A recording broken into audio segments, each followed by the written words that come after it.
अस्सलामुअलैकुम। Welcome to classic entertainment channel. उम्मीद है आप सब ठीक ठाक होंगे, खैर खैरियत से होंगे और अपने दिन को एंजॉय कर रहे होंगे। मैं लेकर आई हूँ आपके लिए नावल असीर सल्तनत की एपिसोड। लेकिन नावल के एपिसोड की तरफ बढ़ने से पहले अगर आपने अभी तक हमारे चैनल को लाइक नहीं किया, सब्सक्राइब नहीं किया, तो जल्दी से लाइक भी कर दीजिए, सब्सक्राइब भी कर दीजिए और बेल आइकन को भी प्रेस कर दीजिए ताकि ऐसे इंटरेस्टिंग नावल्स की वीडियोज़ के नोटिफिकेशंस आपको बर्फ़ मिल सकें। तो चलिए मैं शुरू करती हूँ नावल असीर सल्तनत एपिसोड 28। मरवान को सी ऑफ करती वो जैसे ही वापस आई थी, निशात बेगम ने उसे बुझा बुझा सा देख मुस्कुराते लहजे में इस्तफसार किया। मरवान चला गया बेटा? वो जो मरवान के साथ लहजे की बाबत सोचती सोचों में गुम थी, एकदम चौंक गई थी। जी पुप्पो चले गए, वो सर झटक कर नरम गोई से बोली थी। चलो चंदा, आज तुम ज़रा अपनी पसंदीदा डिशेस बताओ, आज लंच तुम्हारी पसंद का ही बनेगा। वो उसकी तवज्जो भटकाने की गर्ज से उसे साथ लगाए किचन की जानिब बढ़ी थी।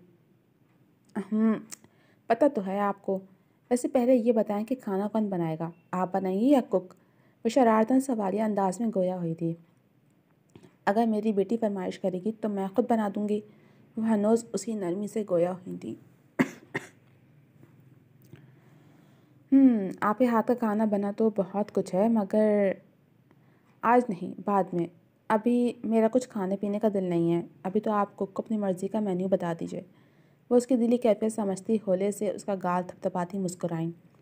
चलो फिर आज मैं ख़ुद ही अपनी बेटी के लिए कुछ ख़ास एहतमाम करा लेती हूँ। आफ्टर ऑल बतौर बहू इस घर में मेरी बेटी का पहला दिन है।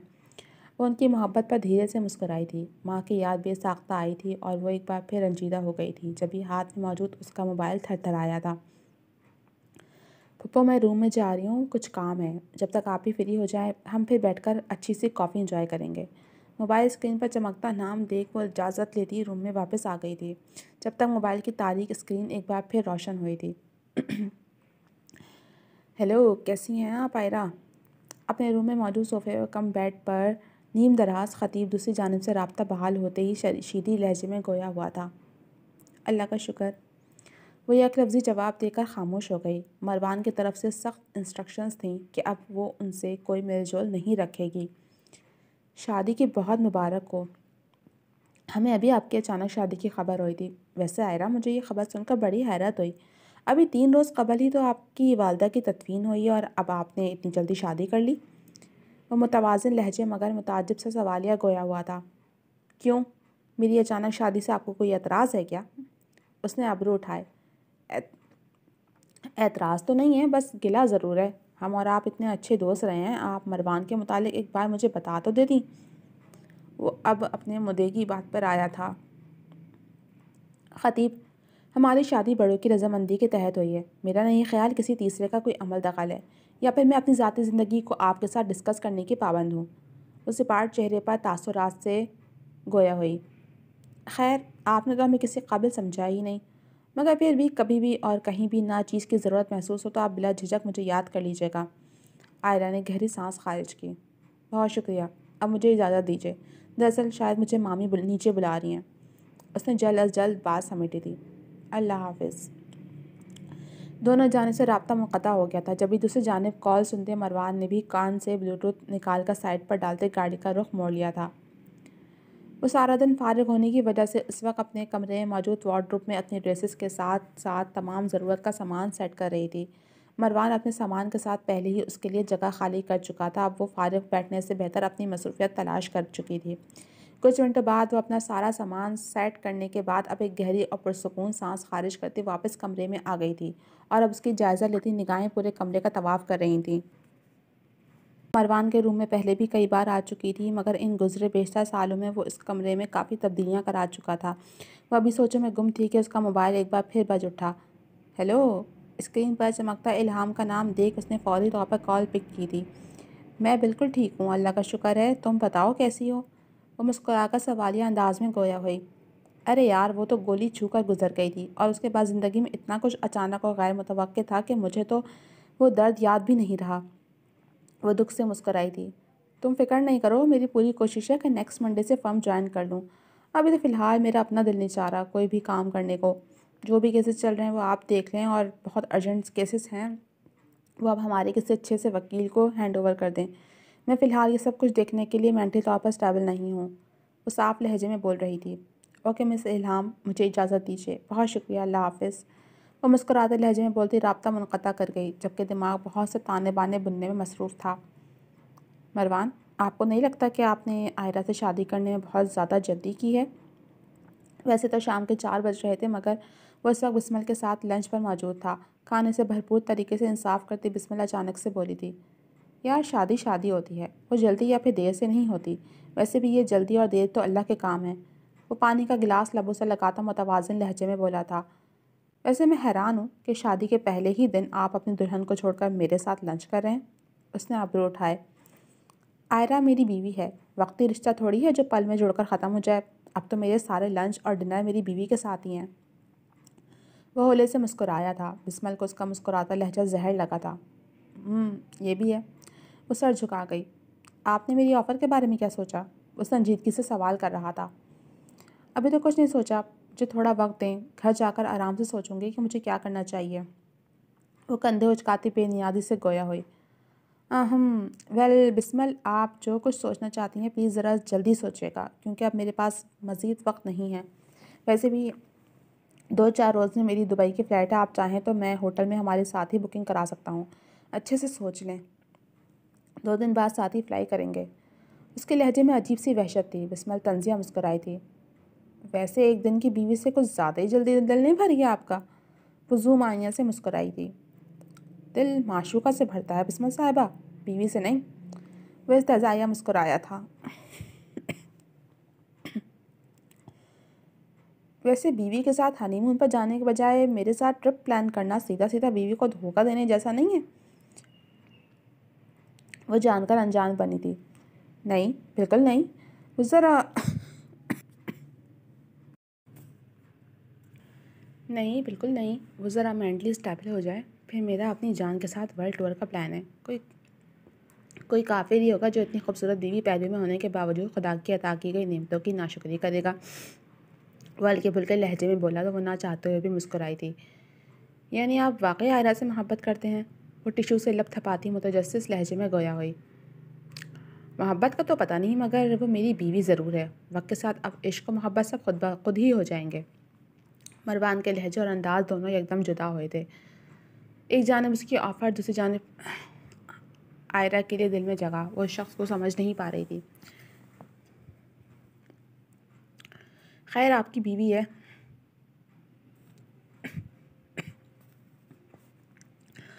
आप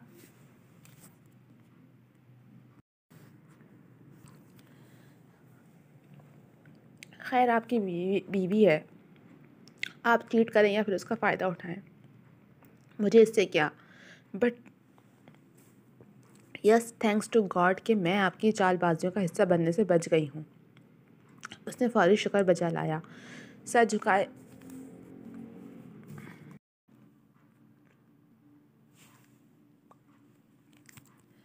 उसने फौरी शुक्र बजा लाया।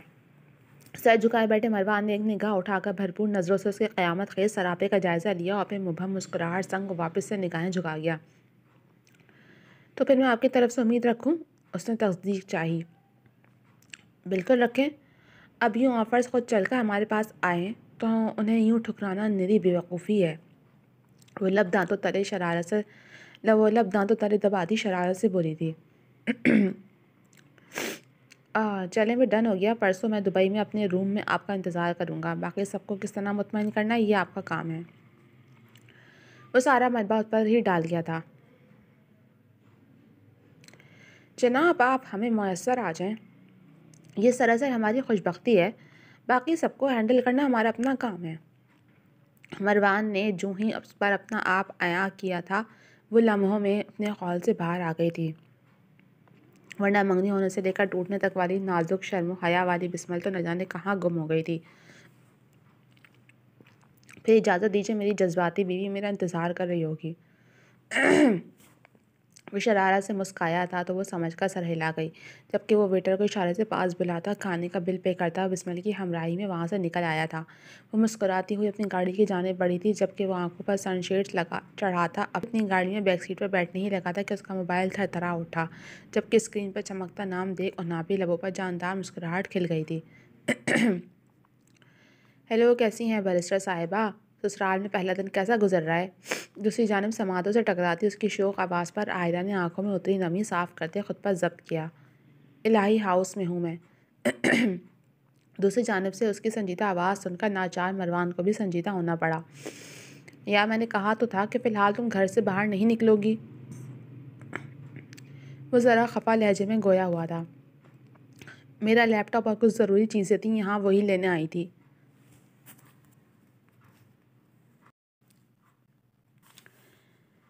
वो धीमे लहजे में आगाह कर रही थी। मरवान ने एक गहरी सांस खारिज की। वो लड़की यकीनन रो रही थी। किसके साथ आई हो? उसने सवाल किया। ड्राइवर के साथ हूँ, बस अब घर के लिए निकल रही थी। तुम बताओ इस वक्त कहाँ हो? और घर कब वापस आओगे? रुंधे हुए लहजे में आगाह करती वो मुस्तफसिर हुई। यार मैं ज़रा एक मीटिंग में फंस गया हूँ, घर वापसी में देर हो जाएगी। तुम घर जाओ और प्लीज़ डिनर पर मेरा इंतज़ार ना करना। वो सीट की पुष्ट पर सर गिराता थके लहजे में झूठ का सहारा लेकर गोया हुआ। मैं डिनर पर तुम्हारा वेट करूँगी, उसने बताना ज़रूरी समझा। नहीं यार, बिलावजह भूखा रहने की ज़रूरत नहीं। तुम प्लीज़ खाना खाकर सो जाना, मुझे वापसी में बहुत देर हो जाएगी। मेरा इंतज़ार करने की ज़रूरत नहीं है। वो उसके लहजे में ज़िद महसूस कर समझाने वाले लहजे में गोया हुआ था। ऐसे कौन से काम में मसरूफ़ हो तुम जो तुम्हें आज हर हाल में मुकम्मल करने थे? इस बार वो मशकूक हुई। थे कुछ ज़रूरी काम, कल बिल्कुल फ़ारिग हों तो तफसील से बताऊँगा। फ़िलहाल तुम घर जाकर रेस्ट करो। कुछ सोचकर आयरा खामोश रह गई थी। अच्छा ठीक है, अल्लाह हाफ़िज़, मैं घर जा रही हूँ। कोशिश करना जल्दी वापस आने की। वो बुझे बुझे लहजे में मगर बड़ी आस से बोली थी। जो हुक्म मेरी जान।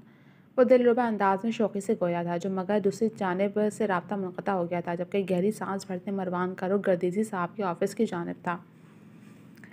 जी तो जनाब, अब तक के लिए सिर्फ इतना ही। क्या लगता है आपको कि मरवान कौन से काम में मसरूफ़ है? क्या वो आयरा को चीट कर रहा है? और बिस्मिल को वो दुबई अपने साथ क्यों लेके जाना चाहता है, और वो भी एक ही रूम में? मतलब कहने का ये है कि वो कह रहा है कि मैं अपने रूम में आपका इंतज़ार करूँगा। तो आखिर ऐसे क्या मामला चल रहे हैं खुफिया? तो भाई जानने के लिए जुड़े रहिए मेरे साथ। जन्म लूँगी आपसे अगले एपिसोड के साथ। तब तक के लिए इजाज़त दीजिए। अल्लाह हाफ़िज़।